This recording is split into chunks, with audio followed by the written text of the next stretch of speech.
Hello and welcome back, everybody, to the DanJohnUniversity.com podcast. I'm Dan John, and this is episode 227, which is a lot of episodes. Each and every week, I sit down, I answer your questions. Reminder, if you have questions, the address is podcast@DanJohnUniversity.com. Pretty logical when you think about it. Well, let's get started. We got a lot of questions today. Itzael, I got your question, and let's just talk maybe offline about it. So it's a little bit more intimate, and it's something that we can just talk about. Okay, I got a question from Michael. Michael says this: I'm a 53-year-old male who's done their fair share of lifting over the years, but whose current priorities are more general health and longevity, and cycling, speed, and endurance. Now, in my world, you got to be careful because I don't know if you're talking about bicycle speed and bicycle endurance or cycling endurance with speed. But either way, I think I'll be able to answer this question okay. I'd still like to lift as I know strength and retaining muscle into old age is important. It is probably the answer to most longevity or this new lifespan, health span thing. The stronger you are going, the stronger you can maintain, the later and later in life, the better. So that's, we should call it strength span, patent pending. And bone density can be an issue for cyclists, so it is about cycling. Okay, I apologize. All of this said, do you see any benefit to sticking with heavy barbell squats for me, or would goblet squats with a 24 or 32 kettlebell be enough? This is one of those questions where I'd love to have you train with me. We could talk about it in real time. I think barbell squats are one of the best exercises ever. But then you hit this point in life where the load isn't really helping you anymore. You know, I remember having a conversation with Dan Martin. This would be about 12 years ago, maybe longer, where he said that really all you ever needed to be strong enough for most sports is a 400-pound squat. And we talked about it, and I thought about my own experiences, and I thought about the recommendation of Vasily Alexiev that you should probably only back squat 20 kilos more than you could clean and jerk. And I looked at and I thought about the math, and when I kept that number true, so when I was clean and jerking 175, and I kept my squat around that 185 range. So for my American listeners, when I was clean and jerking 385 as my typical lift, I was getting away with a low 400-pound squat and being at a high national level, and in the discus an international level, without a lot of pain and misery. When I upped my squat, that's when I ran into some problems with my body composition, and I don't even know what the word would be. Athleticism might be the word. I'm not saying squats are bad, but I just think the issue with squats is that since the mid-1970s, more has been the push. More load, more reps, more load and more reps. And there's value to that. As we hit a certain age, and I'm thinking you're right on the cusp of it, the mobility and the flexibility work you get from squatting, the position work you get from squatting, and I don't even know what you want to call that. The light tonic work of squatting is what you want, and that becomes when the goblet squat becomes even more important. I would argue this, Michael, for a few years, we could even do something this simple. Maybe a few months before you're trying to get some speed in your cycling performance. Let's just say months 4, 5, and 6 are going to be the months that you are going to be chasing speed. I think months 1, 2, and 3 in this example would be a really good time to get the barbell squat up. There was this great Canadian cycler. He was a sprint focus, and his weight room was squat and bench press, and he had the legs to prove it. So the back squat, I actually think, might help with speed, especially if you're in those certain kinds of races where it's just, where you go from 0 to top end really fast, the indoor ones. when you slide over into that, so months 1, 2, 3, focus hard on the back squat. When you get into that period, months 4, 5, and 6, when you're doing the speed work, slide over to goblet squats. Stick with goblet squats when you transition over into endurance training. And then after the end of whatever the season that would be, go back to barbell squats as appropriate. You might be able to get through that. That might give you 2 or 3 more years of doing that. And then from there, transition to just the goblet squat, the double kettlebell front squat. And even like what I do the goblet squat followed by just a broomstick overhead squat as my warm-up, just to make sure everything's where it should be. I've used the overhead squat and the Turkish get-up as my assessment for a long time. I also use a drill we call the windmill stick. It's in the YouTube videos here, to test my my whole spinal column, to make sure everything's loose and flexible and about the same on both sides, which is probably more important. It's okay to be stiff as long as you're stiff kind of across the way. You don't want to be hypermobile here at this part of your body and a cement truck here. At least that's what I believe. But I think so. If you can listen, if I make sense, maybe 3 months of back squats, get on the bike, go fast with goblet squats in the weight room, stick with the goblet squats during the endurance training, and then as you move off the endurance work, slide yourself back to back squats. Do that for a couple more years while you're still getting benefit out of it, and then move on. Okay? Great question, Michael. Thank you. Got a question from Kim. Kim, that's a nice name. That was my best friend growing up. So there you go. In episode 215, at minute 29:28, exactly at that moment, I tell Alfonso, this is going to be a really good training program. Kim asks, are you okay? I thought pretty good was the pinnacle we could all hope to strive for. Well, thank you, Kim. I will make sure my hyperbole is kept under control from now on. Now, the question from Kim. Now to my serious question. How would your traditional deadlift cues differ from the trap bar cues you gave in episode 215? Okay. For the real barbell deadlift, the advice I got from Dick Nottmeyer, the first time I ever deadlifted heavy, which was just to break the gym record, as I was walking up the bar, he said, "Oh, instead of having your hands like this, have one hand like this." That's all the training I've ever had on the deadlift. So I wouldn't want to say I will over cue you in this answer. With the barbell deadlift, I think one of the most important things you understand is that a lot of people naturally will round their backs on barbell deadlifts.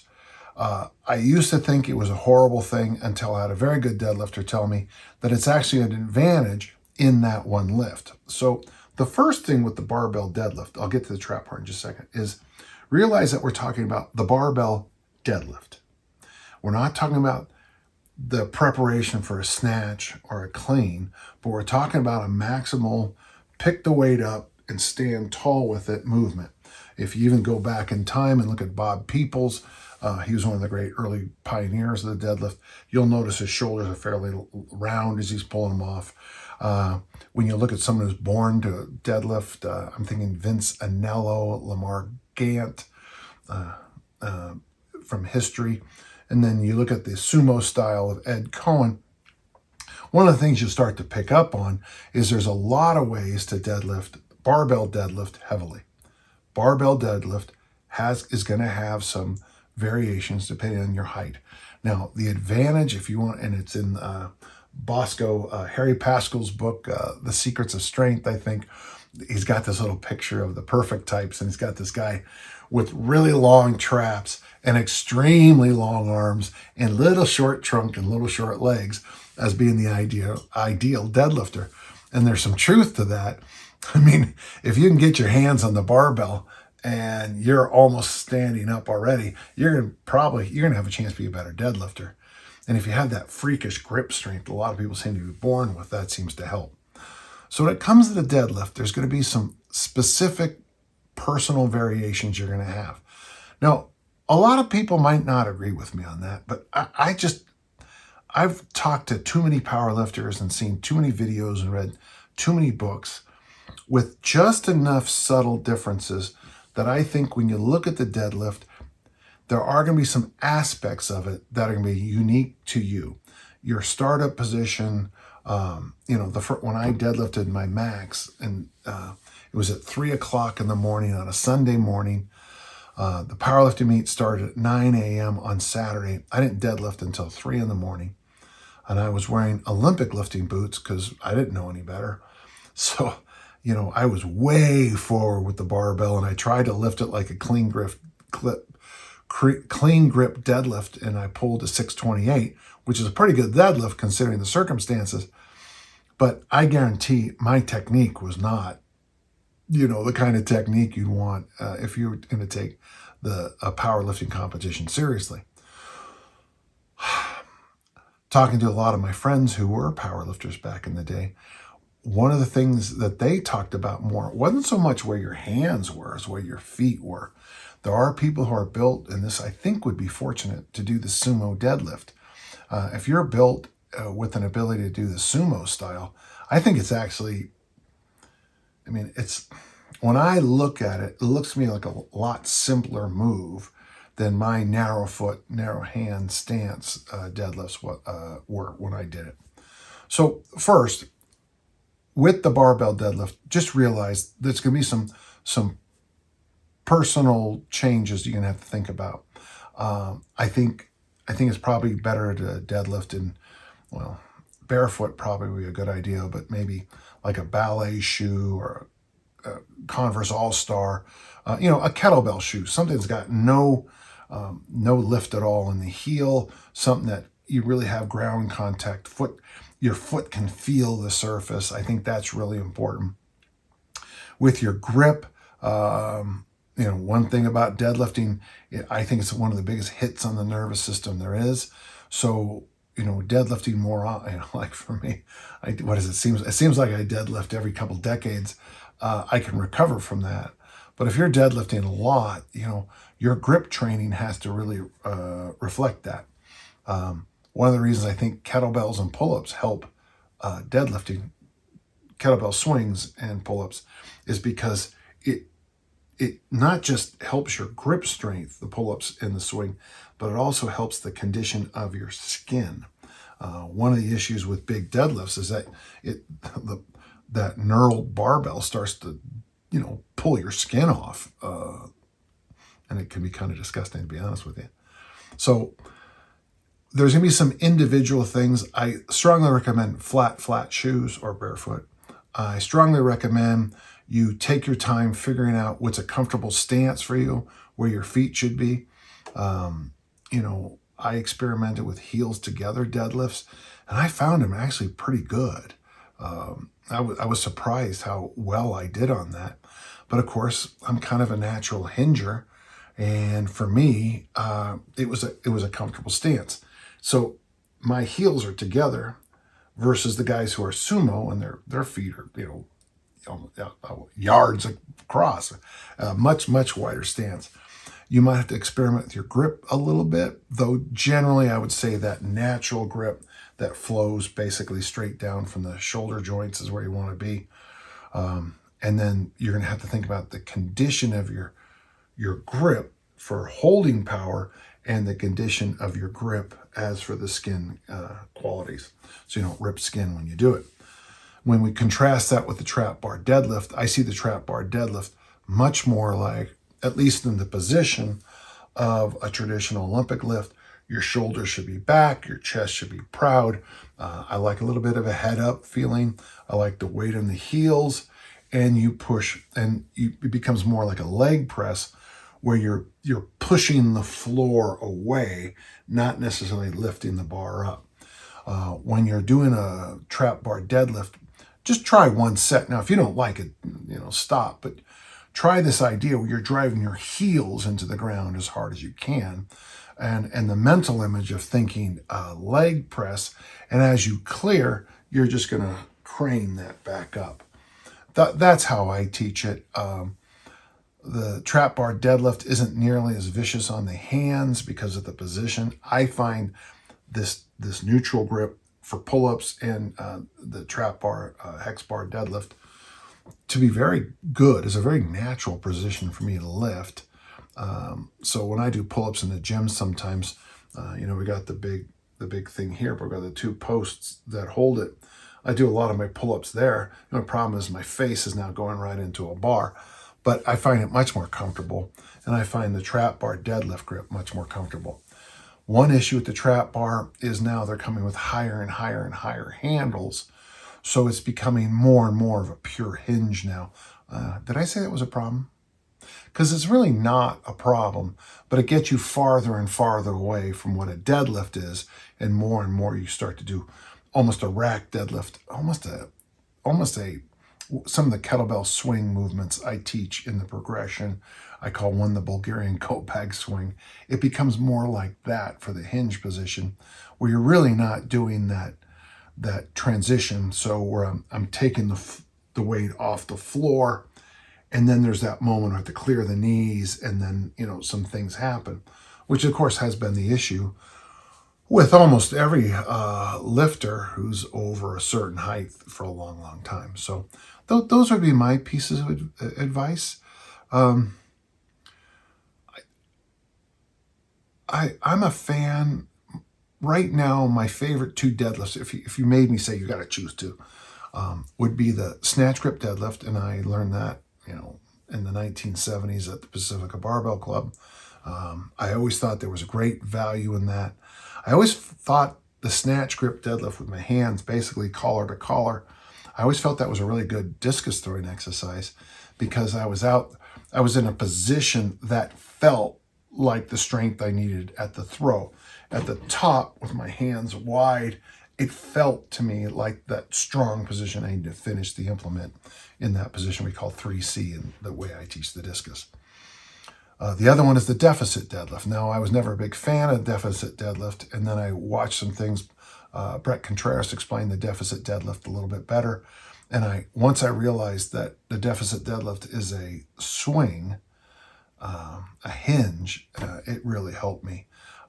It weirdly puts very little pressure on my lower back, because I'm constantly pushing my butt back, my butt back, my butt back, and I stay in this nice little cylinder of strength as I do the lift. I don't know where I would put the traditional straight bar deadlift and the hex bar, but for my needs, I usually get them taken care of with the snatch grip and the deficit. Now, in the deficit, it's a very light load. We're looking at 40, 50, 60 kilos. We're looking at 85 to 135 pounds. So maybe one of the things I like about the deficit deadlift is I don't go very heavy, so I don't get too broken. So I hope that answered your question, and I appreciate it. That's a good question, Kim. Thank you. We're going to continue our history lesson today with Mike.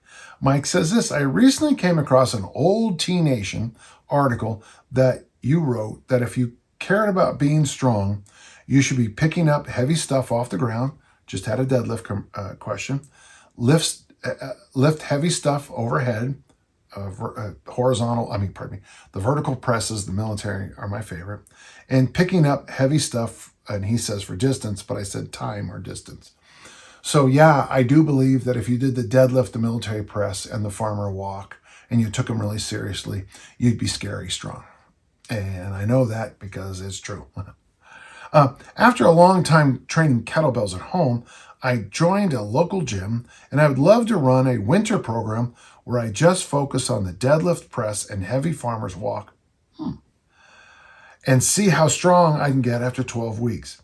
How would you recommend programming these 3 lifts? So, how to get freakishly strong. The one thing you didn't give me, Mike, was the one piece: how many days a week do you want to train? Now, if you decide just to go with, let's do this. Let's go 5 first, because I like this idea. So 5 days a week, you would deadlift and press every workout. And boy, does that sound like Pavel's Power to the People book, because it's basically what he says. And you'd add farmer walks. So, You can do an easy strength variation if you're doing 5 days a week. Why don't you do, since I'm going to give you 12 weeks, you probably could just go Google my workout, even easier strength, and just follow those numbers as gospel for the deadlift and military press. But if you don't want to think that hard, why don't you do this? Do 2 weeks of 2 sets of 5, and you just try to get a nice rhythm. 5 days a week, you go in the gym, you deadlift, you press, and then you do some kind of farmer walk. Change the load on the farmer walk every day. Change the distance on the farmer walk every day. And if you're playing with time, change the time every day. Have those long, light walks some days. Have those crazy, super heavy walks some days, and just see what happens. After 2 weeks of 2 sets of 5 days a week, just go to 3 sets of 3 for a week. 5 workouts, 3 sets of 3, and just see how strong you can get. Sprinkle in one light day here and there, 1 set of 10, just to enjoy it. Again, just Google even easier strength with my name.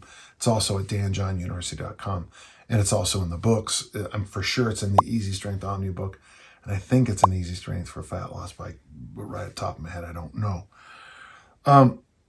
So 2 weeks of 2 sets of 5. Week 3 is 3 by 3, and just you can repeat that 4 times, and I don't know what you'll discover, but I tell you one thing, you'll be strong. Now, if you decide just to go with 3 days a week, then you can still do 2 sets of 5 and 3 by 3, but I think you are going to need a little bit more volume. You could do 5 sets of 5 on one lift and 2 sets of 5 on another, and do something like this, Mike. You could do week 1, 5 sets of 5, 3 days a week on the deadlift. On those days, 2 sets of 5 in the military press.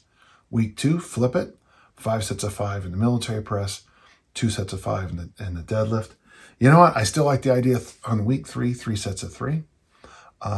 You'll have more rest periods. You don't have to really have those light days, and repeat that 4 times. The thing I would argue with you, the thing we'd probably have to sit down about halfway through, is don't overthink it. Don't add anything to it, and just X out those 12 weeks and go for it, because it's a good idea and it's a good program. If you look at some of my programs like Easy Strength for Fat Loss with Olympic lifting, you'll see the basic thing we're talking about, and it's very similar. The idea that you just keep coming in and crunching reps. When you get to the deadlift, week 1, don't be afraid to go 40-50% of your best and just get the practice of doing all those sets of deadlifts in a week. Week 2, you can go up a little heavier, but don't think about adding load until you get through the first 3 weeks. The 5s, the 3s, then really start thinking about, tinkering with your weights a little bit. This is just a great idea. Gentle listeners, those of you who like this program, try it too.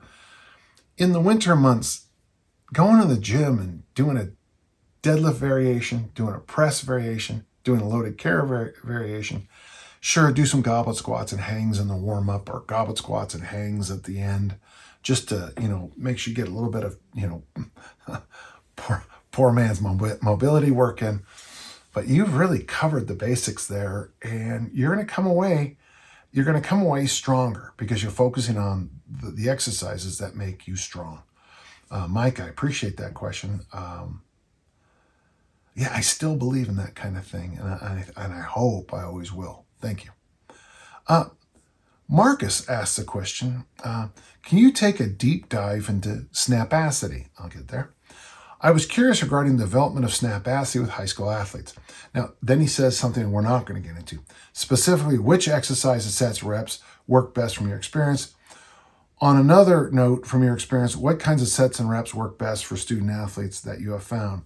Are there specific exercises you felt work better than others? Are there anything to stay away from? Well, let's just answer the last first. So, I still recommend everybody does the Southwood program with one tiny variation that I did. It comes out to this. I learned this in 1971. You run it, you run half a mile, you run 2 laps, you do an obstacle course, you do some calisthenics. I'm a big believer in this calisthenic part, goblet squats, planks, push-up variations, general mobility work. And then the 4 exercises that I recommend for the high school kid: power clean, military, front squat, bench press. Now, the other thing I would add now is either suitcase carriers or farmer walks, but that's just because I've just been so amazed. On the days you're not in the weight room, try to get some hill sprints in. It'd be wonderful if you would work them on hill sprints for the miracle hill sprints, but also if you could work on running technique, and there is agility technique that you can work on, mobility, work on lifetime things, how to jump, stuff like that, stuff that'll show up in every aspect of their life for the rest of their lives. With our program at Southwood, we did a set of 8, then the group would rotate through; a set of 6, the group would rotate through; a set of 4, the group would rotate through. If you got all 18 reps, you then went up 5 pounds the next workout. And when I first got there, I think there was probably 11 stations. And since I was the new kid, I had to start with the lightest bar, and my goal was to be with the heaviest bar. And let's just say there was 11 stations and we lifted 3 days a week. I don't think that's a bad goal I think I improved, because the first 2 weeks, the weights were ridiculously light. And it, and at the end, I was in the strongest group and it worked out well. So Snapacity. So I consider that snap. Snap is that. Snap is tackling, throwing, kicking, striking, punching, whatever it is. And it's the ultimate in elite performance generally. I mean, just watch an elite tennis match, elite golfing, and you'll see them snap into the ball. So snap is the boom of sports, and the hinge family is the king of the snap. On the other side of the word snapacity is this word, I've invented it. I took the word work capacity and I slammed it into snap, and I came up with the word snapacity.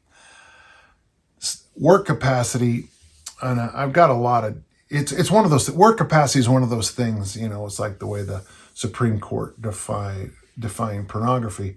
I can't define it, but I know it when I see it. I know what work capacity is. I know it when I see it. And the way I try to teach it now, I use a green, a yellow, and a red light. So if you get a surgery, you're in a red light situation. You shouldn't be doing any work capacity work right before and right after a surgery. You should be, taking the things that the doctor tells you and preparing yourself emotionally for for the rehab. And then, of course, there's this other period, a couple of months after the surgery, where your PT, your physio, claps her hands, snap, and says, okay, you're good to go. Work capacity to me is that middle part, and it's the vague part. So that's the yellow light where we don't really know. I define work capacity this way, and it's so silly, but okay, we just had Thanksgiving here in the States, and let's say I came home from the store. The grocery bags are 10 kilos or 22 pounds, and there's 18 of them, okay? So I've got 18 bags, and I've got to go up 10 stairs, not 10 flights of stairs, but I just got 10 stairs to get up into my kitchen in my house. That's all, just 10. So I've got options. Now, if I carry in every single bag one at a time, that's 18 times I pick up 10 kilos, 22 pounds, and it's 18 times I go up those stairs. So that's 180 steps. That's what some people would do. Hi, I'm Dan John, and I'm a lunatic. So I'm going to go in there and I'm going to strap on every single one of those bags. And I got 18 bags, it's 360 pounds. It's 165 kilos. And I'm going to carry them all at once. I'm going to go 1, 2, 3, 4, 5, 6, 7, 8, 9, 10. I'm going to put them on the kitchen sink and be boom. So there you go. Work capacity to me is this. I can carry them basically all at once. I can carry them one at a time. I can also have these other options of carrying 4 bags at a time or 3 bags at a time. I'll try 5. 5's too many. I'll drop the 3. 3's too light. I get 4. Oh, 4 works fine. And I'm walking back and forth in the house. my mind is playing with all these scenarios, how I can be more efficient at this. I got the dogs running back and forth throughout the, in the doorway, getting in my way. And then, of course, it's winter. So we're letting all that cold air in here. And I'm yelling, we're not here to warm up the city, damn it. And I have all these different options of bringing the bags in the house. I know that's insane what I just said. I get a sense of it. But there's a point here. To me, work capacity is I can do the skill. I can do what's required of me in a lot of different ways. The other night we're watching football, and these defenders were celebrating a pick six. Now, for those who don't understand American football, the defender took the ball and ran and scored. A lesson I learned early in my football career because I was a defensive player. When we scored on defense, I would hold my celebration down. Why? Well, so we're playing defense. We score, and I'm running back with the guy who scored. And then our point after touchdown team, which I'm on, I'm the left end on this side. So then I have to do a PAT block, and I do my job. They take a cheap shot on me, and I get the guy's number, and I'm going to remember later on in the game to get him back. Then we line up for a kickoff, and I think I was R2 in high school, R2D2. So here's the kicker. I was the second guy over. I was one of the sprinters. And now I got to do a 40-yard sprint, break down, make a tackle, get blindsided.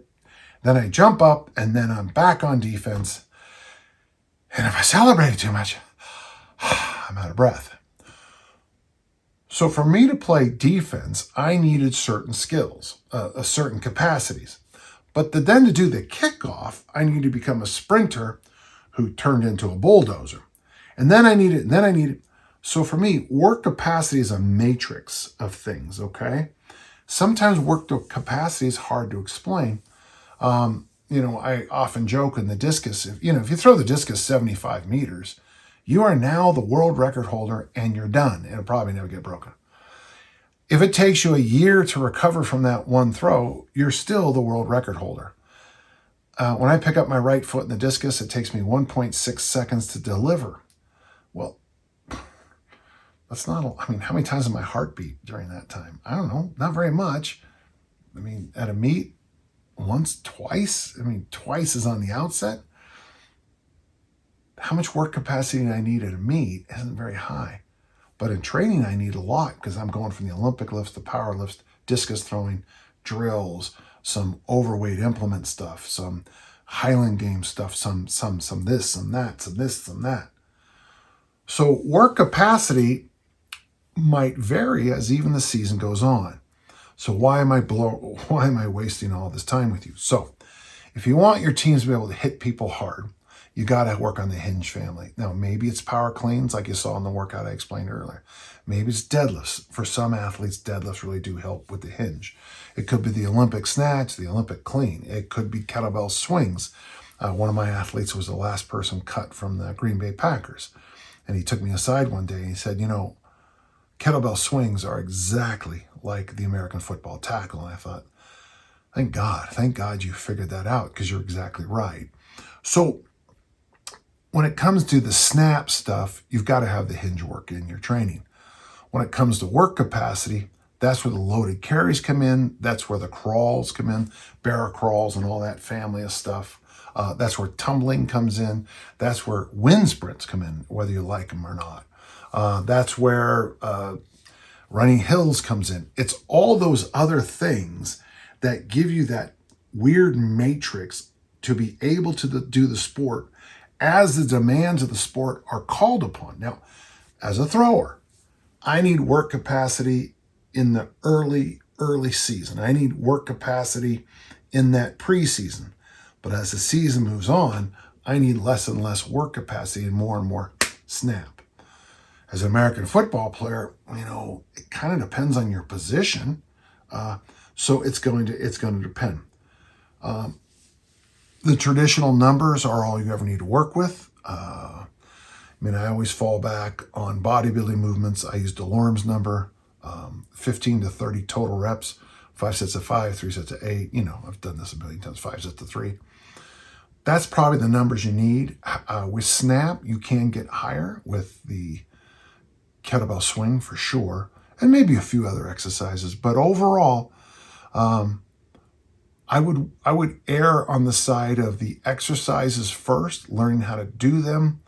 I mean, if all you had your team do was deadlift and tumble, I'm not saying that's a perfect program, but if that's all your team could do, deadlift and tumble, you would have a team that would have snap and work capacity, and because of the tumbling, a whole bunch of other skills. So what I would kind of think if I were you, Marcus, is shrink down the number of things you can do that you can do a lot of, and then expand over time as you see your athletes getting more comfortable with the lifts they learned and more comfortable with their work capacity. You could do something as simple as, we just talked in the last one about doing, I'm not telling you to do this, but you could just do a deadlift variation, a press variation, and a loaded carry variation, and do that for a week, teach another variation, do that for a week, teach another variation, do that for a week, and then just start to build up. When you're working with, you have high school athletes, when you work with high school athletes, the number one word is develop. Now, when I was young, we used to do a thing called develop photographs. And it was a process. Very often it took you about 2, 3, even up to 6 weeks to get some of that stuff back, especially color film. That took a long time. It took a long time for them to develop the film and get it back to you. I still think that's a good kind of mental model, however it works with your own example of that. I'm working with this athlete, and I got to give this athlete 2, 4, 6, 8 weeks to figure this out. And then we add something, and we're going to give them time to develop that. And that's how you build the adolescent, teenage, the high school athlete. You got to take your time, and you got to keep adding to it, okay? Coaching high school athletes is a lot like making a stew or a soup. Kind of the more time you let it simmer, the better it gets, okay? Thank you. Okay, Matt asks a question. As the father of grade school kids, it's hard for me to find time for a regular strength workout. Instead, I found a groove-keeping kettlebells and an ab wheel next to my desk so that when I have a break between calls, I do a set of push-pull, hinge squat, and or loaded carries. A couple of times a week, I'll get in 3 to 8 sets throughout the day. In my inner circle, we have someone who does exactly that too. First off, I actually applaud it because when Kelly and Lindsay were young, and I had to take care of listen to me, woe is me, but I had to do the breakfasts and the dinners for them every day, and all their laundry and the house cleaning, and we had a dog and cat that were as a lot of work, and they had schoolwork and they had their Harry Potter stuff, and they had to fight over things, and the way I got my training in was easy strength. And I give total credit for Pavel for the idea, but I'm the person who said, okay, I have to make this work. And so that's why I spent so many years figuring it out. And a lot of it is just like what you're saying. So if you can figure out a routine where you can get 15 minutes in a day to get your workout in, great. If you have to do it every hour on the hour, that's great too. And it's very impressive that you do and you said here and or, but it'd be fascinating if you organize that. Mondays is push in the morning, pulls in the afternoon. Tuesdays is hinge in the morning, squat in the afternoon. Carries, Wednesday's carry day, and then you maybe flip it. There's just a lot of ways to go in this, and I think it's marvelous, and hats off to you. On the days I can get out, I run, ride, play, etc. Am I missing anything by spreading my workout throughout the day rather than packing it into a more traditional single session? I'll tell you this, if you leave for a couple hours for the gym every day while your kids are young, I'll tell you what you're missing. You're missing them grow up. You're missing their, my daughters played the recorder, and the school had a recorder band, and you've never heard anything like a room full of 50 kids all playing recorders at once. It was terrible, but it was awesome. It was lovely. I'd go see my daughter's science reports. They had a geography fair. They had a school, the book fairs. I would go to the school during the book fair, and I would shop with them and buy books for them. And if they had a friend with them, I always bought books for their friends too, because I knew that if my daughter's friends were reading, my daughters would read. Yeah. What you're missing by having a traditional, 2-hour workout at the gym every day with young kids is you're missing their life, them growing up. And I got to tell you, Matt, and any parent, any listener, it happens so fast. My daughter's in their early 30s now, and I go out of my way to do things with them now, but sometimes they'll lament about something the kids are doing, and a little bit of me is like, that I know how hard that is, but how wonderful it is, So, Matt, no, I don't think you're missing anything. Yes, you might have to sacrifice a couple of years for your own goals, but that's kind of the deal we make when we, decide to bring up the next generation. And it's marvelous and it's wonderful. And I envy you a little bit. Now, when I sleep in the morning, I like that too. So I will say that. When I can go to bed anytime I want and I get to sleep in as long as I like, then I don't miss the kids. All right.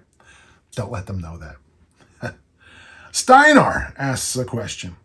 Do you consider running as a fundamental human movement that belong in your current list of 5? After all, aren't we born to run? The reason I ask is doing kettlebell work for a while, I've recently started running. And I noticed that the kettlebell work has not really conditioned me for running. Well, first off, Steiner, of course. I'll get to that in a second. And I get aches and the pains in the knees, calves, and tibs, and these muscles that traditional kettlebell push clean swing routines don't target. Well, listen, Steiner, it'd be like it's true. If I have been swimming a while and I dive in a pool and I start doing freestyle, my shoulders ache almost. I hear every crick and creak of every discus throw I took in my entire career, which is a lot of discus throws at 10 to 15,000 for 41 years or more. Yeah, your question, and I'm not ranting yet. Your question reminds me of that idiotic thing they studied years ago about VO2 max. And as I understand the study, they discovered that professional basketball players have the worst VO2 maxes of any athlete. And I thought, well, that's not correct. And then I found out what they did. So they put these basketball players on indoor bicycles and had them do this thing. Well, guess what? They were horrible at riding a bicycle. Now, when I was young, a lot of great basketball players weren't from affluent families, and when I was young, they didn't always have bicycles. So a lot of basketball players I knew didn't know how to ride a bicycle. So you're putting this guy who's 6'9" on a bicycle that's not built for them and testing their VO2 max. Shockingly, they didn't do well. I always joke that, you should take these marathoners, throw them in the middle of a lake and test their VO2 max there, or throw them in the ocean with great white sharks and see what their VO2 max is. Whenever you go from one thing to another, there's always a learning curve, Steiner. So you're right. My 5 fundamental human movements are the 5 weight room fundamental human movements, but you'll always notice I talk about the 6th movement. And the 6th movement can be brachiating, rope climbing, monkey bars, ring work, crawling, working on the ground. I call that integrity with the horizontal environment, and I call climbing integrity with the vertical environment. But I also mentioned swimming and bicycling and running. So I put that into the 6th movement. Now, personally, for the vast volume of the audience who listens to me, walking is better than running. There's great value in running. Just make sure you hear that. I got to be careful when I talk online sometimes. I'll make something like that and people lose their minds, but in the comments, which is fine. But I come from a track and field family, and in my family, we think of running differently than a jogger thinks of running. We've had many members of our family, running the 150s in the 800, in the 40s, in the 400, very fast 100-meter times, very fast hurdle times, including me. And so to us, in my family, when you're a track and field family, there's a difference between running, sprinting, jogging, and some of the stuff I see out there, which is not always healthy. So yeah, I'm a great believer in running. Personally, I'd prefer you follow a power law when you run. And this is advice I give to anybody, and you'll hear it all the time. Generally, my power law for running is something like this. You walk a lot, and occasionally you do hill sprints. How many? 2 to 4. 4 is a lot. Then do 2. I don't have a hill. Pull a sled. I don't have a sled. Walk up a flight of stairs. Yeah, I'm about done with my answers on this one. Oh, actually, I have a new one. Put on a heavy vest or hold weights, farmer walk style, and step up and down boxes if you don't have a stairwell tough enough. Okay, there you go. But so walking, hill sprints, okay? For a lot of people, they get in this middle area that we call jogging, or correctly yogging, if you watched Anchorman, where you see a lot of up and down, and you see a lot of pounding on the joints. If you were to do like a long walk, and every time you came to a hill, especially if you lived here where I live, to get your hill sprints in, I don't know how much issues you'd have with those muscles. But if you are on asphalt, you're on concrete, and you're jogging, jogging, a lot of vertical impact, okay? Sprinting, there's vertical impact, but you're not doing it very darn long. So I think that would help. So it's not even I'm not at all against running, but I think it needs to be appropriate for what you want. For most people I work with, if I can just get them to walk more, all their dreams come true. I don't necessarily believe in the 12,000 step thing. I don't, I think it's great. Or if you do it, great. I've done it when I teach over in England. I do a lot of walking, and it's funny. I'll walk 16,000 steps in a day. I'll teach, and then I'll go walk over to Richmond and hang out for a while, and then walk home. And 16,000 steps. The impact on my body composition is almost nil, which is interesting. So for me, I'd rather walk every day a reasonable amount. Because of my total hip replacements, I do some backpedaling, because backpedaling doesn't hurt my hips like sprinting does. When you're titanium, that up and down hurts, but when you backpedal, it doesn't seem to hurt as much. And I also do, for conditioning, they're called in track and field A skips, but I do it Tim Anderson style. So as I'm skipping, my right hand hits my left knee, my left hand is going to hit my right knee. So you skip, kind of like this. I'm not against running, please. I hope you don't think so. But remember, the weight room is the weight room. You get strong in the weight room. You work in your body composition in the weight room. And then there's that other stuff. So don't ever put me in a bind where you think that, I think the weight room is the answer to all questions, or I think something else is the answer to all questions. The answer is that it's your sleeping, your water, your protein, your veggies, your social life, your commitment to your friends and neighbors and loved ones, and then it's do the fundamental human movements and go for a damn walk. So there you go. Thanks, Steiner. Okay. Eddie asks a question. Listening to a recent podcast, and you mentioned some folks having success with towel pull-up variations for MAPS, middle-age pull-up syndrome. And it occurred to me that if towels could save the elbow and get a pull work, then would the rope climb have the same pull-up benefits with an elbow saver? I was born in 1991, and my high school didn't have one, so no one trained it, and even now, not many places do. I guess the main question is, would rope climbing yield similar benefits to pull-up, chin-up, or would chin up, pull up be better? You know, I usually don't like what I'm about to say, but let me say it. I think rope climbing is miles better than pull-ups and chin-ups. Yeah, I really do. There's some issues. It's really hard to do.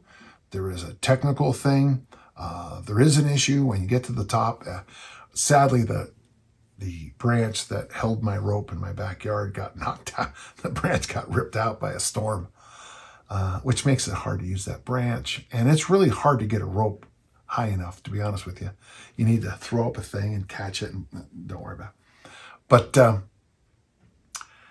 there's something magical about rope climbing that you really can't get.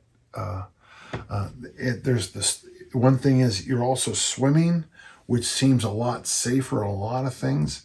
If you're swimming up the rope, when I was in high school, we had a kid who used to be able to sit on the floor and climb to the top of South City's gym, rope climb, in the L-sit position, not using his legs. And I can remember thinking, that's pretty impressive.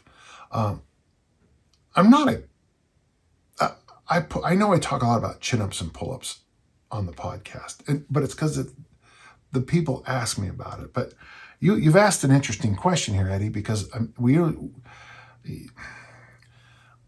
actually can be candid with you.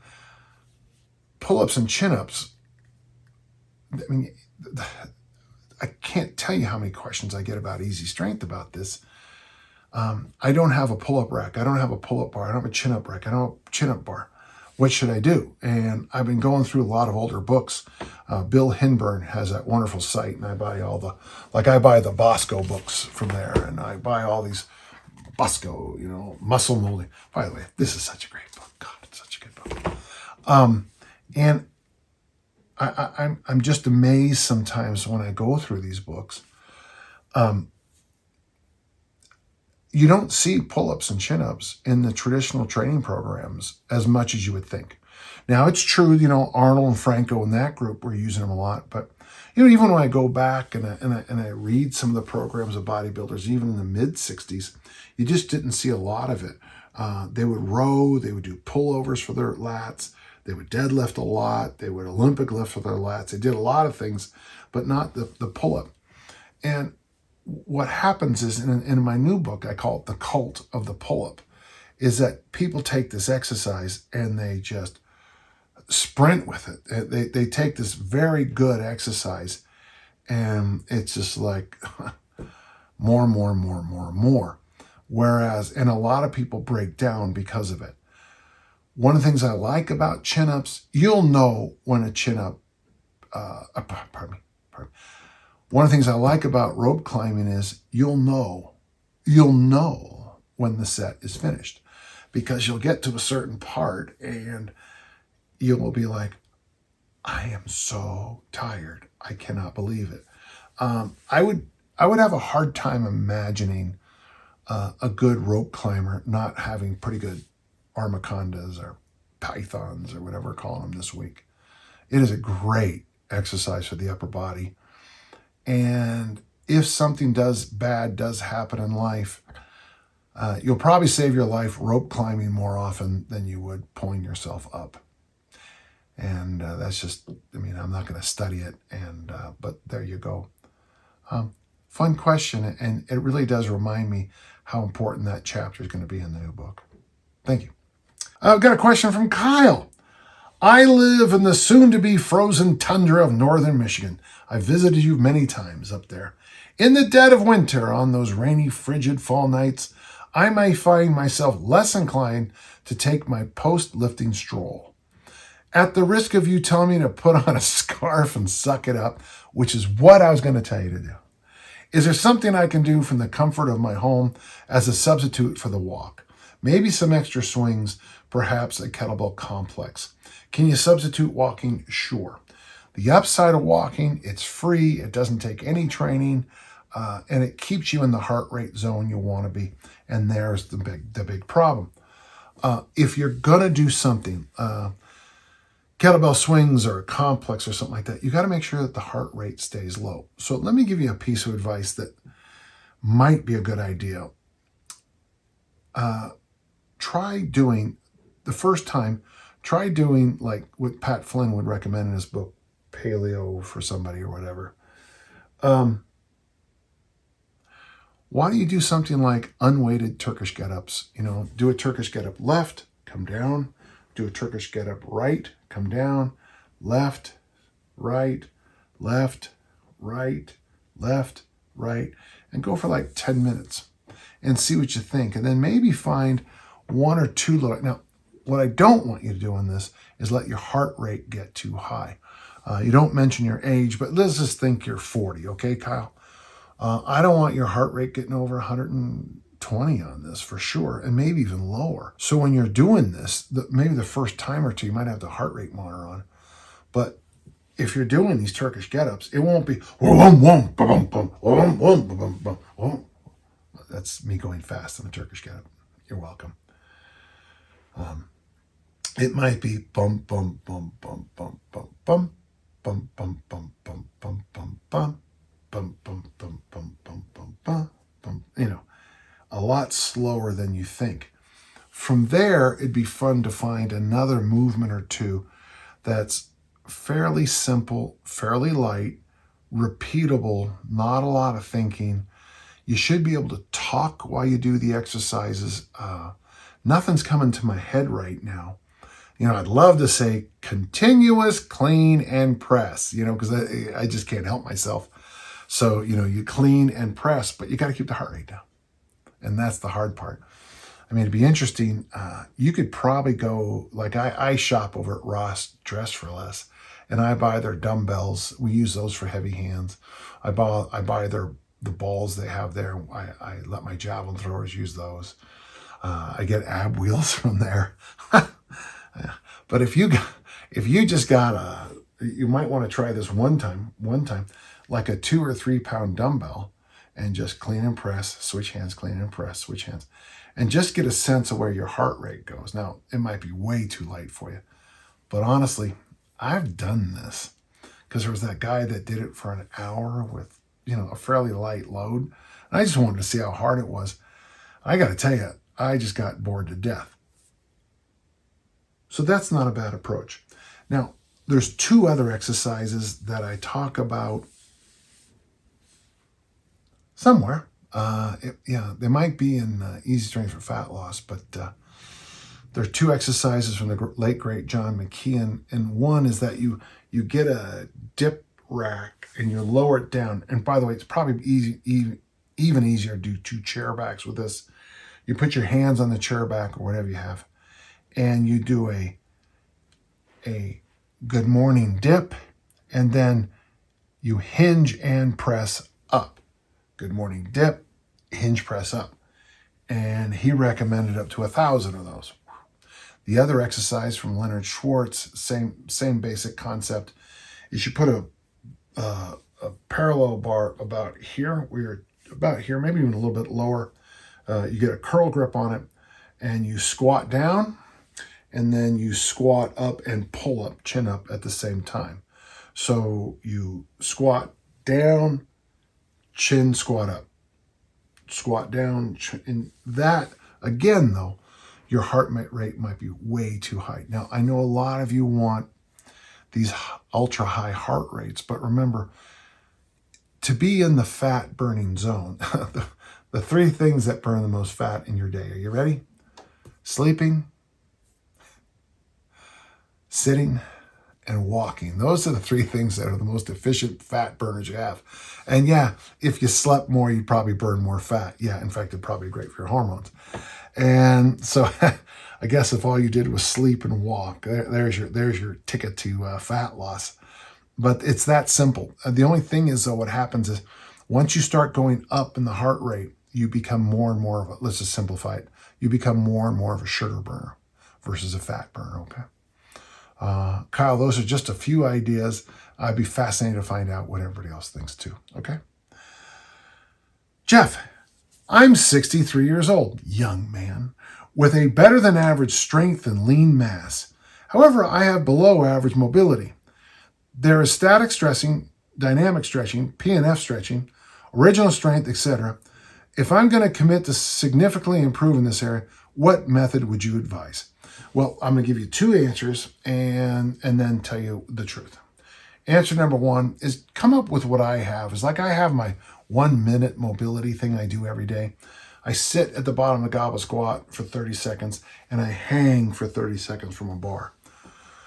For loosening the four knots, the hips and the shoulders of the four knots, like your laces on your shoe, you want that knot to be loose enough to get off, but tight enough to stay on.